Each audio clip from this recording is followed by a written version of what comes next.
നന്ദു നന്ദു ഒറ്റയ്ക്കിപ്പം മടങ്ങണ്ട. അങ്ങനെയാണെങ്കിൽ ഞാനും കൂടി വരാം. സാറിപ്പോ നാട്ടിൽ പോകുന്നത് അബദ്ധമാവുമെന്നാണ് എന്റെ അഭിപ്രായം. ഇവിടെ നിങ്ങൾക്ക് ആരെയും പേടിക്കാതെ കഴിയാലോ. എസ്തപ്പൻ ചേട്ടാ പറയുന്ന നേരെ. എനിക്കും ദേവിക്കും ഇത്രയും സുരക്ഷിതമായൊരു താവളം മറ്റൊരിടത്തും കിട്ടില്ല. പക്ഷേ അവിടെ കേസന്വേഷണം ഏത് രീതിയിലാ, അവിടുത്തെ അവസ്ഥ എന്താണ്, അതൊക്കെ ഒന്ന് കൃത്യമായിട്ട് അറിഞ്ഞേ പറ്റൂ. എല്ലാം അറിയാൻ അങ്ങോട്ട് പോവുക തന്നെ വേണം. അതും ഞാൻ ഒറ്റയ്ക്ക് തന്നെ പോണം.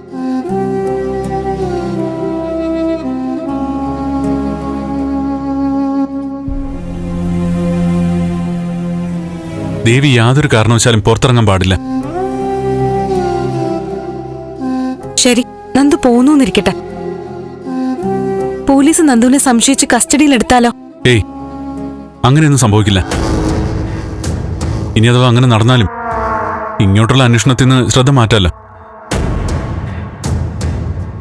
പോലീസ് തലങ്ങും വിലങ്ങും അന്വേഷിക്കുക. ആ അന്വേഷണം ഏത് രീതിയിൽ എങ്ങോട്ടൊക്കെ എത്തിയെന്നറിയാൻ ഞാനവിടെ ചെല്ലേണ്ടതായിട്ടുണ്ട്. സാറപ്പോ പോകാൻ തന്നെ തീരുമാനിച്ചു അല്ലേ? പോണം എസ്തപ്പൻ ചേട്ടാ. എസ്തപ്പൻ ചേട്ടൻ അന്ന് എന്നോട് പറഞ്ഞില്ലേ, മീരയുടെ കൊലപാതകത്തിൽ മറ്റാരും ഉൾപ്പെട്ടിട്ടുണ്ടെന്ന്? അത് ഉറപ്പായിട്ടും ഉണ്ടാവും സാറേ. അതാരാണെന്നൊക്കെ ഒന്ന് അറിയാൻ ശ്രമിക്കാനും അവിടുത്തെ അന്തരീക്ഷം ഒന്ന് അറിയാനും ഒക്കെ ഞാനവിടെ പോണം. ദേവിയുടെ ഒന്നോട്ടെ, ഞാൻ പോയി കാര്യങ്ങളൊന്നും അറിയാം. ഓ,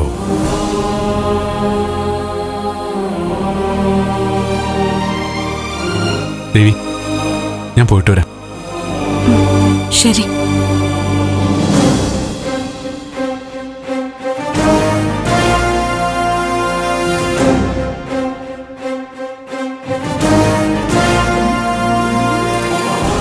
എന്നാ ഞാൻ ഇറങ്ങട്ടെ എസ്തപ്പൻ ചേട്ടാ. ഇതെങ്ങനെ ആകട്ടെ സാറേ.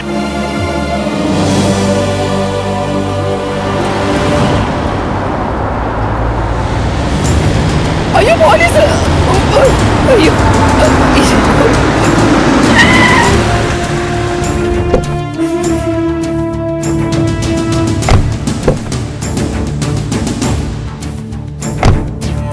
ഏയ്, നിൽക്കവിടെ.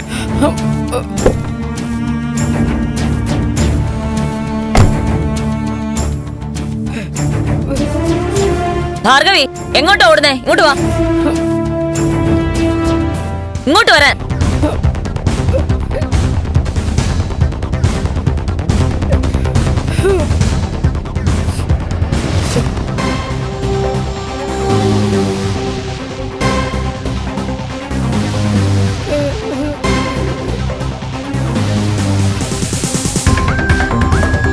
സുഖാണോ ഭാർഗവി?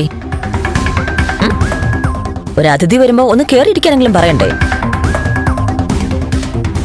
അമ്മയാണ്, ആറ്റുകൾ ദേവിയാണ്. എനിക്കൊന്നും അറിഞ്ഞൂടാ മേഡം. എന്നെ വെറുതെ വിടണം മേഡം. ഞാൻ പാവം. അന്ന് അവിടെ വന്നതിന് ശേഷം കാക്കി കാണുന്നതിന് എനിക്ക് പേടിയാ മേഡം. എന്തിനാ പേടിക്കുന്ന ഭാർഗവി? നമ്മളൊക്കെ സ്ത്രീകളല്ലേ? സ്ത്രീകൾ പേടിക്കാൻ പാടുണ്ടോ? അയ്യോ, എന്താണ് പേടിച്ചിട്ടാ മേഡം. എങ്കി പിന്നെ ഭാർഗവിയോട് ഇനിയൊന്നും ചോദിക്കുന്നില്ല. ഭാർഗവിയുടെ മരുമോളെ വിളിക്ക. ആര്? മരുമോളില്ലേ എന്നുവെച്ചാ ദേവികയല്ല, ഗൗരി. രണ്ടുപേരും മരുമക്കളായിരുന്നല്ലോ അല്ലേ?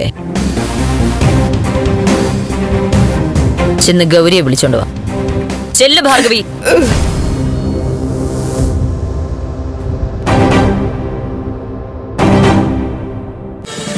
ഫ്ലവേഴ്സ് ഒരുക്കുന്ന കാഴ്ച വസന്തം യൂട്യൂബിൽ പ്രേക്ഷകർക്ക് ലൈവായി കാണാം. ഫ്ലവേഴ്സ് കോമഡിയിൽ ജോയിൻ ചെയ്യൂ, ആസ്വദിക്കൂ.